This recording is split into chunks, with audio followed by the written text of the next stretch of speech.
ఏంటి మరి పెడతారా వీడియో బయట? ఏంటి నాకు వాలంటీర్లు అర్థం కాల. వాలంటీర్ల అంశం మీదే మొత్తం అంతా ఏమంటే కూడా ఇప్పుడు పేరు నాని కొడాలని మాట్లాడతాడంటే వాళ్ళ పార్టీ గురించి మాట్లాడతారు. ఆబ్వియస్లీ వాళ్ళు అబద్ధాలు చెప్తే అది నిజమైపోయిందా ఏంటి? ఈ రోజు ఎందుకు రాజీనామా చేశారు? ఆ రోజు కోర్టులో టీచర్ల బదులు మా వాలంటీర్లు కూర్చుంటారు, బూత్ ఏజెంట్ల కింద అక్కడ కూర్చొని గవర్నమెంట్ జాబ్ చేస్తారని చెప్పారు.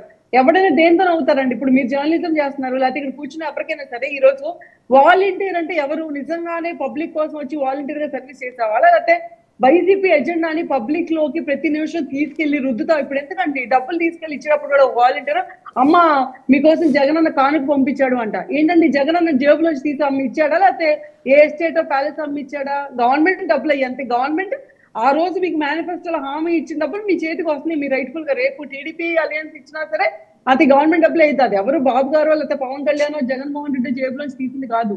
ఈ వాలంటీర్ సిస్టమ్ వెళ్ళి పబ్లిక్ ని దాన్ని ఏమంటారంటే వాళ్ళు మిస్గైడ్ చేసి వాళ్ళని కావాలని ఇన్ఫ్లుయెన్స్ చేసి వాళ్ళని ఇబ్బంది పెడుతున్నారు. కాబట్టి వాలంటీర్ సిస్టమ్ ని కొంతమంది రిటైర్డ్ ఐఏఎస్ ఆఫీసర్లు కంప్లైంట్ చేసి ఆగింది. ఇది టీడీపీ గవర్నమెంట్ ఆపింది కాదు. ఈ రోజులో కూడా ఇప్పుడు కూడా మచిలీపట్నం నుంచి ఎందుకు అదేనండి ఆ నిమ్మగడ్డ ప్రసాద్ వీళ్ళందరూ కూడా మీ తొత్తులని కదా వాళ్ళు అవునండి, డైరెక్ట్ నిమ్మగడ్డ పబ్లిక్ పెట్టి ప్రసాద్ మా మాట్లాడారు. తొత్తు ఏంటండి? అంటే రిటైర్డ్ ఐఏఎస్ ఆఫీసర్లు నువ్వు తీసుకెళ్లి జైల్లో పెట్టిన వాళ్ళందరూ మా తొత్తులే ఏంటి? నువ్వు ఇబ్బంది పెట్టిన వాళ్ళందరూ మా తొత్తులే ఏంటి? ఏమో వాళ్ళు ఇప్పుడు ఆయన చేస్తున్న అన్నారు, విమర్శలు వాళ్ళు చేస్తున్న కామెంట్స్ అవే.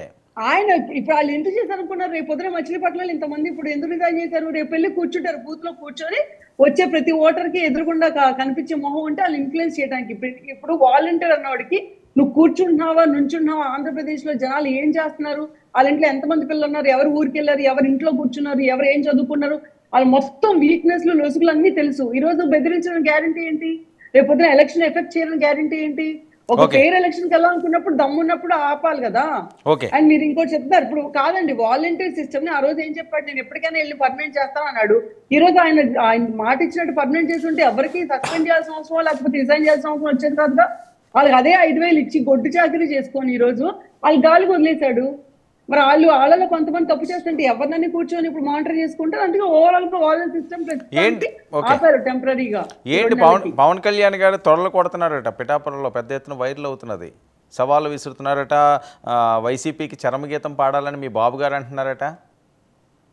అంటాం ఏంటండి, చేస్తాం. అది అంటాం ఒకటే ఏంటి, బాబు గారు కానీ పవన్ కళ్యాణ్ కానీ అంటమే కాదు చేసి చూపిస్తాం. ఈసారి పవన్ కళ్యాణ్ గారు ఇందాక మీరు కూడా చెప్పారు 1,00,000 మెజారిటీ అని. అంటే నేను 1,00,000 మెజారిటీయా కాదా మెజారిటీ గురించి మాట్లాడను, కానీ బంపర్ మెజారిటీతో అయితే 100% గెలిచి చూపిస్తారు. నాకు తెలిసి వర్మ గారితో కూడా నేను కూడా చూసాను వీడియోస్ కూడా, ఆయన వర్మ గారు కలిసి మొన్నటిదాకా ఇంకేముంది వాళ్ళిద్దరి మధ్య స్టిచ్ ఉంది, ఆడవాళ్ళందరూ తగలెట్టేస్తున్నారు, జెండాలు తగలెట్టేస్తున్నారు, పవన్ కళ్యాణ్ రానివ్వమంటున్నారు అని చెప్పి మాట్లాడారు.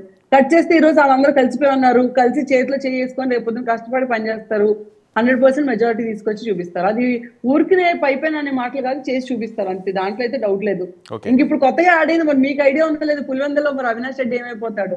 ఈ రోజు మీరు కాంగ్రెస్ లిస్ట్ చూసుంటారుగా. అవును షర్మిల గారు ఎంపీ కింద పోటీ చేస్తున్నారట. అవునవును, మరి చూడాలి అవినాష్ రెడ్డి ఏమవుతాడో మరి. బాధగా ఉందా మీకు? ఏమవుతారని సింపతి చూపిస్తున్నారా? లేదండి, ఎందుకు బాధగా ఉంటది? అయ్యో బాగుంది అంటే అయ్యో పాపం కాదు కదా, అయ్యో పాపం ఏమైపోతున్నారంటే అది సింపతి కదా అంటున్నాను. అంటే రేపొద్దున ప్రచారంలో పులివెందుల గురించి, అదే కడప గురించి, అదే అవినాష్ రెడ్డి గురించి ఇప్పుడు ఆయన ప్రతినిధి కాబట్టి మేము మాట్లాడతాం ఓకే. బట్ వాళ్ళ ఫ్యామిలీలో మెంబర్ బయటకు వచ్చి వాళ్ళ చెల్లో మరి ఏమవుతారు ఏం వరుసగా నాకు తెలియదు, కానీ వాళ్ళ ఫ్యామిలీ ట్రీ చాలా పెద్దది. మొన్న సినిమాలో చూసారు, వివేకం సినిమాలో. సో మరి ఏమవుతారో తెలియదు, కానీ ఈవిడ మరి బయటకు వచ్చి ఏమేమి కొత్త నిజాలు చెప్తారు ఏంటి, వాళ్ళ ఫ్యామిలీ విషయాలన్నీ బయటకు వస్తాయేమో మేము కూడా ఈగర్గా వెయిట్ చేస్తాం అంతే తెలుసుకోవడానికి. అంతేగా నేను ఎక్సైటెడ్ గా లేనండి. Okay right. మోహన్ రెడ్డి గారు,